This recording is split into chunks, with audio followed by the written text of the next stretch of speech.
Hello, હું ચંદ્રિકા રાજપૂત શ્રી ગોપીનાથ કિચનમાં આપનું સ્વાગત કરું છું। આજે આપણે બનાવીશું કારેલાનું શાક। આ શાક મેં નવી રીતે બનાવ્યું છે અને ખૂબ જ સ્વાદિષ્ટ બન્યું છે। તો ચાલો આને બનાવવાનું શરૂ કરીએ। આના માટે મેં 250 ગ્રામ કારેલા લીધા છે અને આ કારેલા એકદમ કૂણા અને એકદમ તાજા કારેલા છે। આ કારેલાને આપણે સારી રીતે 2 થી 3 વખત ધોઈ લઈશું, કેમ કે આને આપણે જે ઉપરનો ભાગ હોય ને એ નથી કાઢવાનો, એટલે આને આપણે સારી રીતે ધોવા પડશે। પછી આ કારેલાને આપણે ચોપબોર્ડ પર લઈ લઈશું અને કારેલાનો આગળનો અને પાછળનો આવો થોડો ભાગ આપણે કટ કરી લઈશું અને પછી આપણે કારેલાને આવી રીતે સમારવાના છે, આમ ક્રોસમાં સમારવાના છે। એટલે આવું આપણે કરીશું ને એટલે જે કારેલાની સ્લાઇસ થશે ને એ મોટી થશે અને આ સ્લાઇસ આપણે પાતળી પાતળી જ કરવાની છે, આપણે વધારે જાડી નથી રાખવાની। જો આવી રીતે આપણે આ કારેલાને સમારી લેવાના છે। કારેલાનો આપણે ઉપરનો ભાગ છે એ નહીં કાઢીએ। જો આવી રીતે સરસ મજાના કટ કરી લેવાના છે। આવી રીતે હું આ બધા જ કારેલા સમારી લઈશ। તો અહીંયા મેં બધા કારેલા સમારી લીધા છે અને જો આપણે ક્રોસમાં કટ કરીએ ને એટલે મોટી સ્લાઇસ બને। હવે આ બધા કારેલા સમારેલા એક મોટા વાસણમાં લઈ લઈશું અને અમે 1 ચમચી ભરી અને મીઠું એડ કરી દઈશું અને હાથથી સારી રીતે મીઠું કારેલામાં આપણે ભેળવી દઈશું। જો આવી રીતે કરી આપણે સારી રીતે ભેળવીને પછી એને ઢાંકીને ઓછામાં ઓછી 15 મિનિટ આપણે રાખવાના। મેં અહીંયા અડધો કલાક રહેવા દીધા અને એને આવી રીતે 2-3 વખત વચ્ચે મેં આવી રીતે હલાવી લીધા, એટલે બધા કારેલામાં સારી રીતે મીઠું ચડી જાય। અને હવે અડધો કલાક થઈ ગયો છે, પછી આપણે જોઈએ તો જો કારેલામાંથી આવી રીતે પાણી છૂટું પડી ગયું છે। હવે આને આપણે 2 હાથમાં આવી રીતે લઈ અને આને ખૂબ દબાવીને બધું પાણી કાઢી નાખવાનું છે। આપણે આવી રીતે કરીએ ને એટલે કારેલાની કડવાશ હોય એ ઓછી થઈ જાય। આવી રીતે આપણે ખૂબ દબાવીને બધું પાણી, જેટલું પાણી નીકળે ને એટલું આપણે કાઢી લેવાનું છે અને એકદમ કોરા કારેલા થઈ જશે જો આવી રીતે। અને આ કારેલા એકદમ કૂણા છે એટલે આમાં મોટા બી પણ નથી અને જો આવી રીતે સમારશું ને તો મોટા બી હશે ને તો એ પણ નીકળી જશે।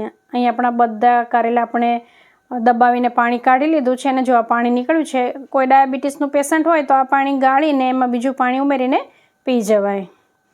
હવે આપણે આ કારેલા એક મોટા બાઉલમાં લઈ લઈશું અને હવે આમાં આપણે અડધી ચમચી હળદર પાવડર, 1.5 ચમચી જેટલો મરચું પાવડર, 2 ચમચી ધાણા જીરું પાવડર અને 3 ચમચી આપણે બેસન લઈશું। બેસનનો ઉપયોગ કરીશું ને આ શાકમાં એટલે આ શાક આપણને બિલકુલ કડવું નહીં લાગે। હવે આમાં 1 પાવડી જેટલું તેલ ઉમેરી દઈશું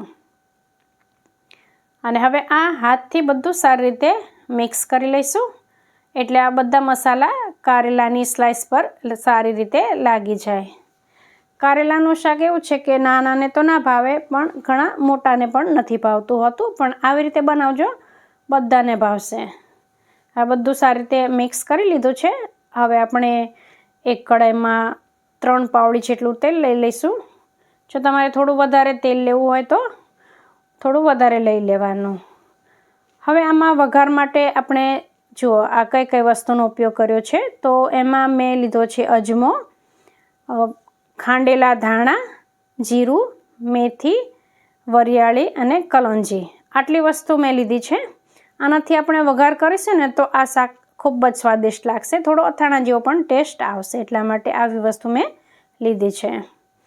હવે તેલ ગરમ થાય એટલે બધું એક કડાઈમાં ઉમેરી દીધું અને પછી એમાં 2 ચપટી જેટલી હિંગ ઉમેરી દીધી। હવે આમાં આપણે કારેલા ઉમેરી દઈશું અને આ બધું આપણે હવે ચમચાથી મિક્સ કરી લઈશું અને ગેસની ફ્લેમ હવે આપણે મીડિયમ કરી અને અડધી મિનિટ જેવું આપણે સાંતળી લઈશું અને આવી રીતે થોડી વાર સાંતળી લઈએ પછી આમ કારેલામાં વચ્ચે આમ જગ્યા કરી દેવાની, બધા કારેલાને આમ સાઈડમાં કરી દેવાના અને આવી રીતે વચ્ચે જગ્યા કરી અને પાણી ભરેલી આવી વાટકી એક મૂકી દેવાની અને પછી આને ઢાંકી ગેસની ફ્લેમ સ્લો કરી અને 5-7 મિનિટ થવા દેવાનું.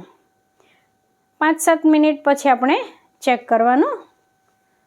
તો આપણે આ પાણી ભરેલી વાટકી છે એને આપણે કાઢી લઈશું અને શાકને આપણે હલાવી લઈશું. આ શાક બનાવવા માટે કોઈ જાડા તળિયાવાળી કઢાઈ અથવા તો આવી નોનસ્ટિક કઢાઈનો ઉપયોગ કરવાનો, જેથી કરીને આ શાક તળિયે ચોંટી ના જાય. તો આવી રીતે આપણે શાક બનાવીએ ને તો વચ્ચે વચ્ચે આપણે આવી રીતે હલાવતા રહેવાનું, એટલે શાક ચોંટી ના જાય. હવે આને મિક્સ કરી લઈએ. ફરી આપણે કારેલાને બધી બાજુ કરીને વચ્ચે થોડી જગ્યા કરી અને પાછી એ પાણી ભરેલી વાટકી છે એ મૂકી દઈશું અને ફરી આપણે 5-7 મિનિટ થવા દઈશું. હવે ફરી 5-7 મિનિટ થઈ ગઈ છે તો આપણે ફરી ચેક કરી લઈએ. હવે આ બધું આપણે મિક્સ કરી અને એક કારેલાનું જે સ્લાઇસ છે એ તોડીને જોઈ લઈશું કે આ શાક આપણું સારી રીતે કૂક થઈ ગયું છે કે નહીં. એટલે જ્યાં સુધી આ બધા કારેલા સારી રીતે કૂક થઈ જાય ને ત્યાં સુધી આપણે થવા દેવાનું છે. જો આવી રીતે આપણે ચેક કરી લેવાનું. હવે આપણું આ શાક તૈયાર થઈ ગયું છે. તો આમાં છેલ્લે આપણે સ્વાદ અનુસાર મીઠું નાખીશું. ત્યારબાદ એમાં ગરમ મસાલો, થોડો આમચૂર પાવડર અને 1 ચમચી દળેલી ખાંડ. આ શાકમાં આપણે આમચૂર પાવડર અને ખાંડનો ઉપયોગ કર્યો છે ને, એટલે આ શાક ખૂબ જ સ્વાદિષ્ટ લાગે છે. અને જો તમને આ શાક વધારે કોરું લાગતું હોય ને તો થોડું તેલ વધારે લેવાનું અને જો વધારે તમારે આને ઢીલું ખાવું હોય ને તો થોડું પાણી આની ઉપર છાંટી દેવાનું, એટલે ઢીલું થઈ જાય. હવે અહીં આપણું શાક થઈ ગયું છે તો આને આપણે ગેસ પરથી ઉતારી લઈશું. હવે છેલ્લે આમાં બારીક સમારેલા લીલા ધાણા ઉમેરી દઈશું અને સારી રીતે મિક્સ કરી દઈશું. તો અહીં આપણું આ કોરું શાક ખાવા માટે તૈયાર થઈ ગયું છે. આને આપણે જો ફ્રીજમાં રાખીએ તો 2-3 દિવસ સુધી સારું રહે છે, આ બગડતું નથી. એટલે આપણે હવે શીતળા સાતમ આવે છે ત્યારે છઠના દિવસે આવું શાક બનાવીને રાખી દઈએ તો એ આપણે શીતળા સાતમના દિવસે ખાઈ શકીએ. હવે આ શાક આપણે એક પ્લેટમાં સર્વ કરીશું. આ શાક એટલું સ્વાદિષ્ટ બન્યું છે કે તમે જો એકવાર બનાવશો ને તો ઘરમાં જે નહીં ખાતા હોય ને કારેલા, ઘણા ઘરમાં કારેલા નથી ખવાતા હોતા, તો એ લોકો પણ ખાતા થઈ જશે. રેસીપી ગમી હોય તો લાઈક કરજો, ચેનલ પર નવા હોય તો સબસ્ક્રાઈબ કરી દેજો. ફરી મળીશું આપણે એક નવી રેસીપી સાથે. ત્યાં સુધી આવજો.